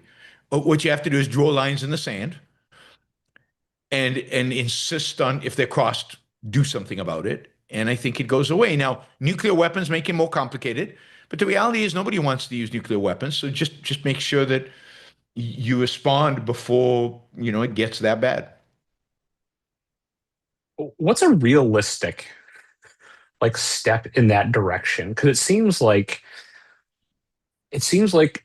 over my entire lifetime, I don't really remember Ronald Reagan. I'm not old enough to, but it seems like that was the last time that anyone had any sort of a smidgen of clarity about who good guys and bad guys might be. And you could argue that even then they didn't. They only had it with respect to some people and not others. Yeah, I mean, 240 Marines were killed in Beirut, and Reagan did nothing, right? And Reagan, so he had it with regard to the Soviet Union to some extent, but nothing else, right? So, but since then, it's no one has any moral clarity about absolutely anything. That's true since World War II. Why did we go to Vietnam? Does anybody know? Anybody understand? There's nothing. There was this vague notion that the Soviet Union is bad, communism is bad, but that's it. There was no strategy. There was no actual, real, coherent strategy about how to defend American interests and what that entailed, and and how one should use American power in order to achieve that. What's realistic? God, I don't think anything's realistic, right? I mean, I don't see anybody. I mean, Nikki Haley's better than Trump. She would have at least drawn a line with Russia and maybe drawn a line with China. I'm not sure, but she certainly would be. No, Russia's the bad guys. Arm Ukraine to the hilt and let's go from there. At least she would have done that. She would have been pretty good. She would have been good with Israel. I mean, she was good on foreign policy. She was about the best, but bit consistent across the board, probably not. But as good as it gets is probably Nikki Haley. Last thing I'll say, it's interesting you mentioned World War II. It's like the more I've studied it, like the more you see these same things like cropping up even there. Because we were actually in a shooting war with Germany, like well before war was declared, if you ask the guys who were out protecting convoys, right? But no, like FDR didn't think that people would go along with Yeah, I mean, American people actually didn't going to want war. enter the war. Exactly. So he didn't enter the war, and he didn't want to make the mistake that was, in a sense, viewed as a mistake during World War One, where a similar thing, where German submarines were sinking American ships, and that was a cause for war. And then we went to this stupid war and got a lot of Americans killed for nothing. He didn't want to make, and American people just weren't having any of it. So he felt like he couldn't declare war even though he wanted to on Germany as a consequence. But more than that, we were cutting deals with, we cut deal with Stalin, and then we gave him Eastern Europe kind of as a gift. We didn't have to. There was no reason to do it, but we gave him Eastern Europe as a gift, enslaved tens of millions of people for 40 years. So, yeah, I mean, the compromises were there as well. It's just, but you have to give FDR credit. Once we went to war, it was unconditional surrender. Victory and unconditional surrender were the standards, and we were willing to do whatever was necessary. And the enemy was evil, and we were going to crush him. And we haven't had that since. So, some respect. They deserve some respect for that, for the unconditional surrender and being willing to do anything, like dropping the atomic bombs. I mean, that's huge. The moral courage that takes, right, is huge, and they should get credit for that. Yeah, but that was Truman, though, wasn't it? Yeah, that's already Truman. The bombs are Truman, but FDR would have done the same thing. He would have done it, you think? Yeah. Oh, yeah. No question. I mean, and before that, they firebombed Tokyo, firebombed every city in Japan. They killed hundreds of thousands of civilians. Yeah. It was part of war, and they didn't flinch. I still think his cozying up with Stalin was evil. Yes, no question, no question. But in as compared to today's politicians, yeah. I mean, we cozy up to all the dictators today, all of them, Putin to Xi to MBS to every single dictator in the world, we're cozy with. I mean, if you just look at how Lend-Lease was negotiated, like we make the British come over here and prove that they literally have no money. Like we've taken all of their gold and all of their stuff. Yeah. And we're like, no, you're going to get loans. Yeah. And Russia, we're just like, hey, yeah, kind of like have whatever you want. Like, what do you need? Just give us a list and we'll send it to you. Same problems back then. Yeah. Philosophically, it hasn't. The fundamentals are the same. It was just better then because it was earlier, and for whatever reason, the war was clearer in their minds than it is today. I don't know why, because like 9/11 was worse than anything the Germans ever did to America. But it's amorphous because it's not a particular country and it's terrorism. But Yaron, you wouldn't say that that's more that.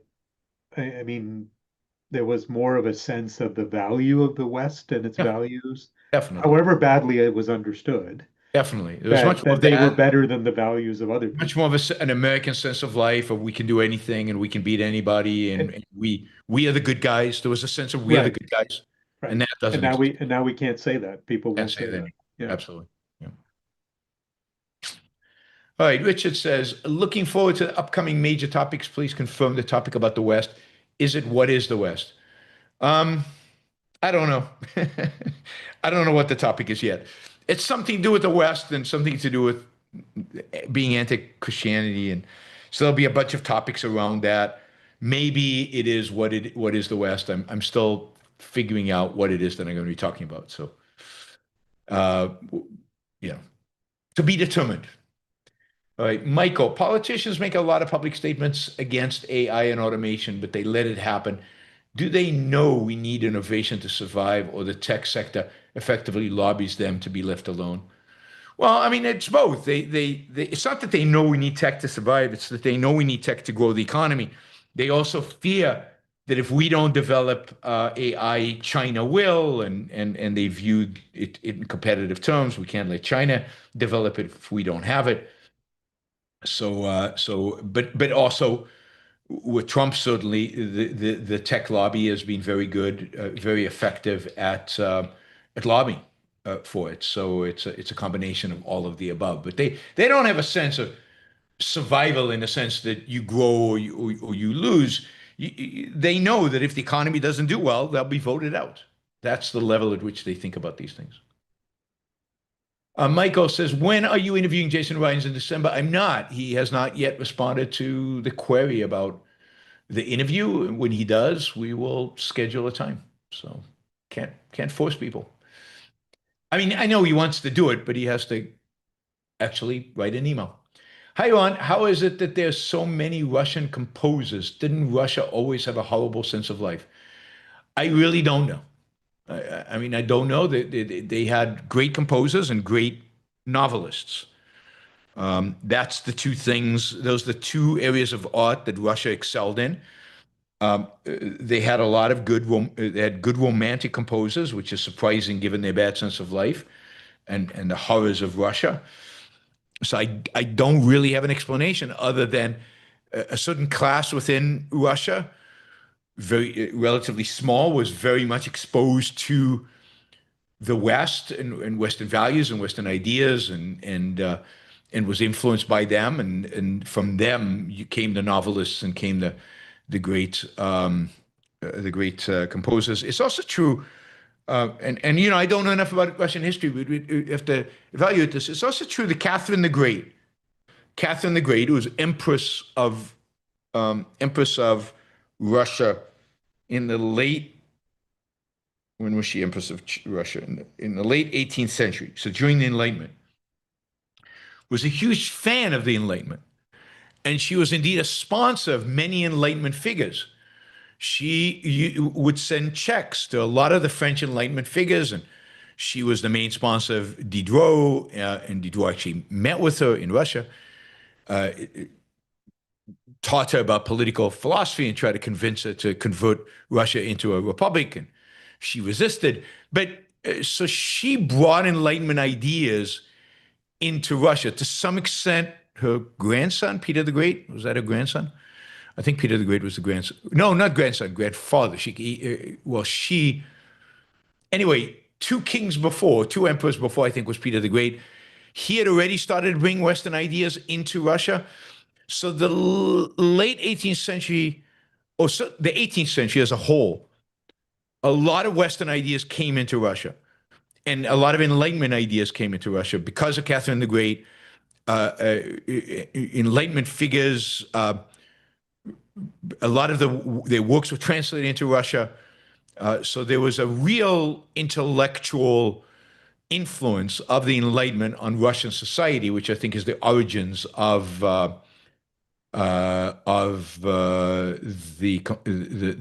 music and the novelists. They had a real positive influence on elements within Russian society. And at the same time, many Russians were very religious. So there was this back and forth. But yeah, again, for some Russians, it wasn't a shithole. They lived aristocratic, wealthy lives and exposed to the best that Europe had to offer. And they very much knew that. So they again, these ideas were brought into Russia by Catherine the Great. That's the one thing I know that she did good, but I don't know that much about Russian history. Yeah, Catherine promoted the smallpox vaccine. Who did? Catherine. Yeah. I mean, she was good, other than she insisted on being an authoritarian. But she was definitely pro-Enlightenment. I think she sponsored Voltaire. She certainly Diderot. She was a sponsor of the encyclopedia. So at some point, the encyclopedia, which Diderot and D'Alembert and others were struggling with finding financing, she helped finance it. So she was very generous with Enlightenment figures and brought that Enlightenment into Russia, even though she knew ultimately that the Enlightenment would undermine her own, I mean, the authoritarianism. Sadly, her heir was anti-Enlightenment, and Russia went through this back and forth for a while in the 19th century. Let's see, Neo, where did Ann Coulter get her 30 million illegal immigrant number from, and how do we know it's wrong? I don't remember, but I investigated that at the time, and I knew where she got it from, but I can't remember now. It was an extrapolation that made no sense. So I actually have a show where I analyzed it and told you where I think the number comes from, where the right number comes from. I just don't remember. I can't remember everything I've ever done. But the $30 million, I know, I looked into it, didn't make any sense. It was a complete made up number. I mean, it was just an illogical extrapolation from an existing number. And I debunked that one, but I just don't remember the details. And we know the numbers from a variety of different surveys and that are done out there, and we have an estimate of how many people cross the border and how many people are caught and how many people are not caught, and there's a pretty good consensus around what the number is. And Ann Coulter's number is just was. I don't know what her number is today. Her number is today is probably 50 million. Trump says 50. You're on. Yeah, and I'm sure Ann says 50. So I don't know, but the 30 million at the time when she said it, this is before the big surge under Biden, was completely BS. Daniel, what is your list of can't misses or top sites, destinations in New York City? Wow, I mean, just walking around the city is fun. I guess the Metropolitan Museum of Art is definitely go to see the Guggenheim, just to see the building and peek inside. A lot of the art exhibits inside are pretty awful, but it's one of Frank Lloyd Wright's great architectural achievements. What else in New York City? In terms of sites, take the ferry around Manhattan.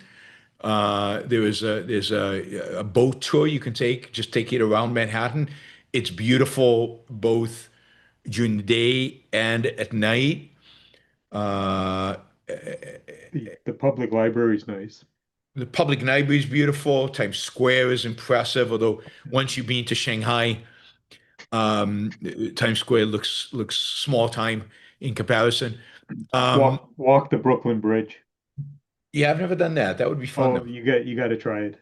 Maybe not in the winter. I'm not sure I do it now, but you start on the Brooklyn. You start on the Brooklyn side and come into Manhattan. Okay. Wow. It's really that sounds actually really cool. Yeah. Another thing to walk is the High Line. Yes. Which I guess is is an old elevated track, which now runs up out of Manhattan, which is super cool to walk, or up out of Lower Manhattan, which is super cool. Yeah, it's really pretty. The High Line is really pretty. I did that a few years ago. Hudson Yards. The cable car to Roosevelt Island is nice. That's right. That cable car that goes across. Yeah, that's beautiful views there.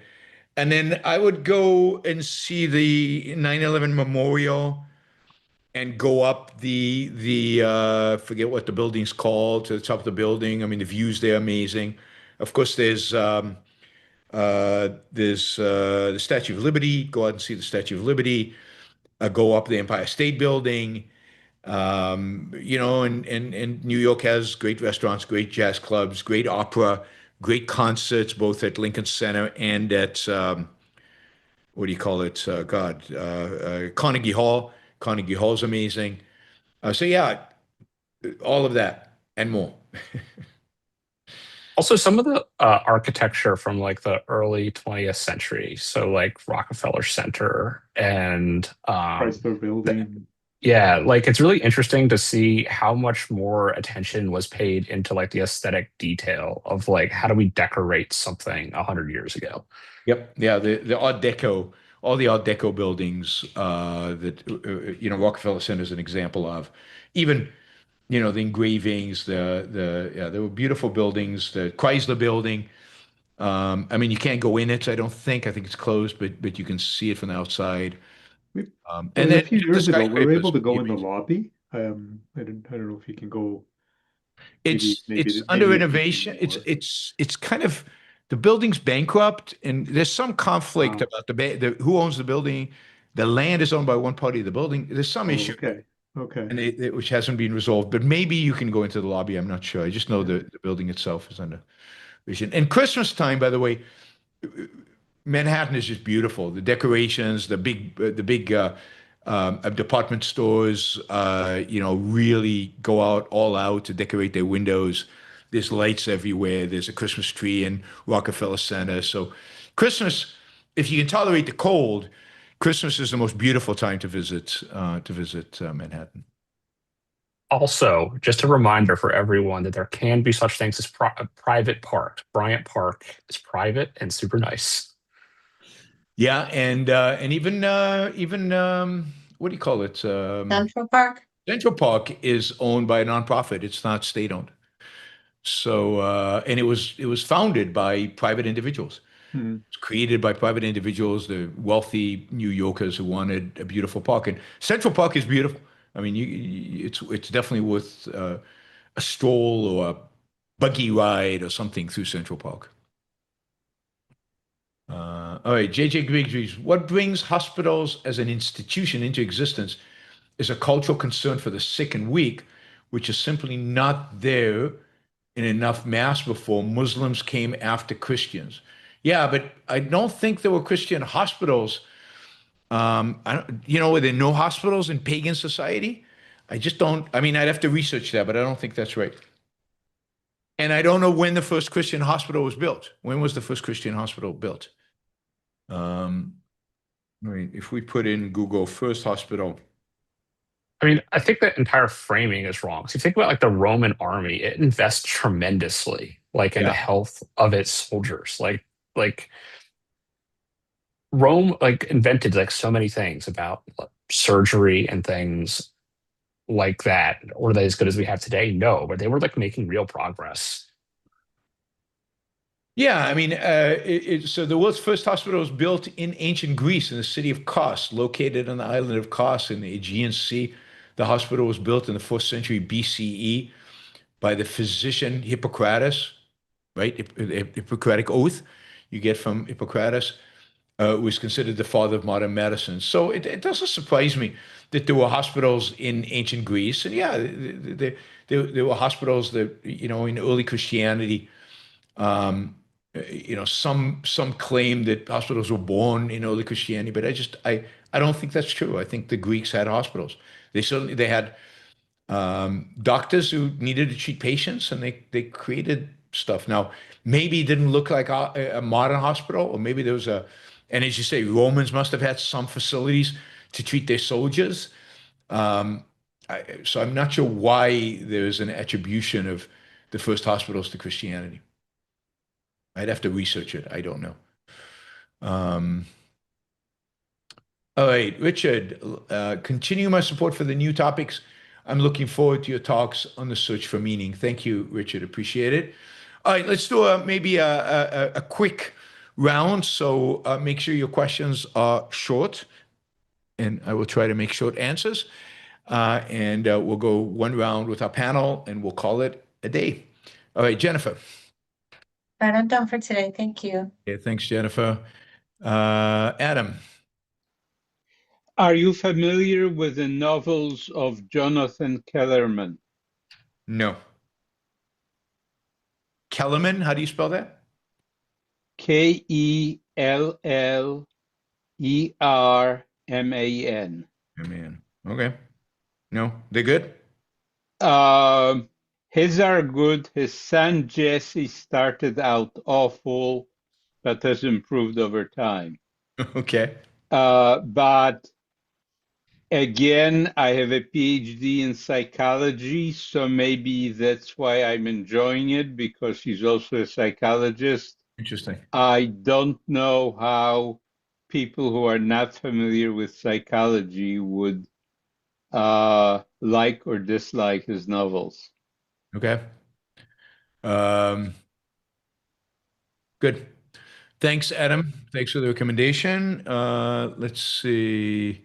Amlan? Yeah, a quick question. Is 9/11 service a legitimate function of government, given that really it's only police that should be the legitimate function within the 9/11? I don't know that. Yeah, I mean, but I don't know that you wouldn't have some centralized place that distributed the calls to the appropriate place.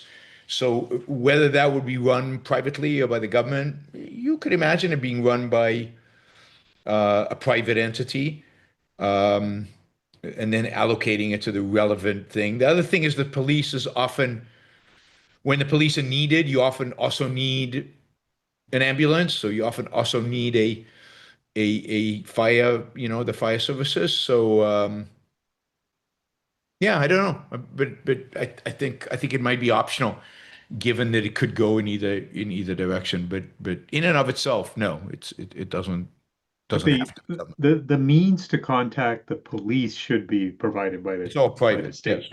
Yeah, the phone, the wires. Right. It's a question of, do you go directly to the police, or do you go to a centralized, and maybe the police maybe the police contract with this entity, the 911 entity, that then distributes the calls to the relevant Okay. place. Thanks. Sure. Andrew. I'd love to see you do more interacting with RANDS essays, like on the show. Do you feel that, I know you've expressed the point, like you feel like you need to do prep for that, but like, I mean, you already do prep for the show, I'm sure, but like maybe extra prep. Is that what holds you back from doing that? And then I'm not sure what the level of interest is. That is I'm sure the level of interest by some of you is high, but I don't know how high. I always plan to do it and never actually do it, like a bunch of things. But so it's a good point. I'll think about it. I always thought your show on egalitarian inflation, when you went through that essay, was awesome. Like, I think part of the problem is you have to get the audience to read it. It's a good members only type. Yes, absolutely. Members only type topics. Maybe I'll do that. All right. Thank you. Sure. Steve, last question. I'll just tell you, I think the best show that you have done, the one that I learned the most from anyhow, is when you had that lawyer on who was breaking down, I forget the guy's name, but he was talking a lot about like the government's like legal strategy in relation to immigration. I thought that was like I learned a lot from Larry Salzman. Maybe I learned a tremendous amount from that interview. I love it when you have people on that like teach me something. Good. We'll try to find them. All right. Daniel has a question. What's your take on Chinese buying farmland next to military bases, strategic sites? It strikes me as plausible the Chinese government is preparing for war, or perhaps a Pearl Harbor like down the road. I mean, I'm sure they're preparing for war, but I doubt that they're I doubt that they're preparing for anything concrete, that they expect anything to happen concretely. I mean, I don't think the Chinese government should be allowed to buy anything in the United States, and I think I lean towards not allowing any government to buy anything in the U.S. That's true of the government and any government. Government entities should not be buying U.S. assets. In terms of Chinese citizens buying stuff, it depends. Have we defined China as an enemy or not defined China as an enemy? I think this goes back to kind of discussion earlier about, do we have a strategy or don't we have a strategy? What's the strategy? How do we deal with the Chinese more broadly? Only then, I think, can you make the call. But there's no question China is doing what it can to get a foothold into the United States, whether it's doing it by buying farmland or whether that's just innocent investment by some Chinese trying to diversify themselves and trying to get exposure to the United States economy. I don't know. You'd have to have intelligence about it. You'd have to actually research it. But certainly, if it's a Chinese government entity, you shouldn't allow them to buy anything in the U.S. But then you shouldn't allow the United States government to buy anything in the United States either. So certainly not the Chinese government, but even the United States government should not own anything. All right, guys. Thank you. As I said, there'll be a show tomorrow. I'll see you tomorrow and the rest of next week. Thank you to the panel for your support of the Yaron Brook Show and for asking the questions.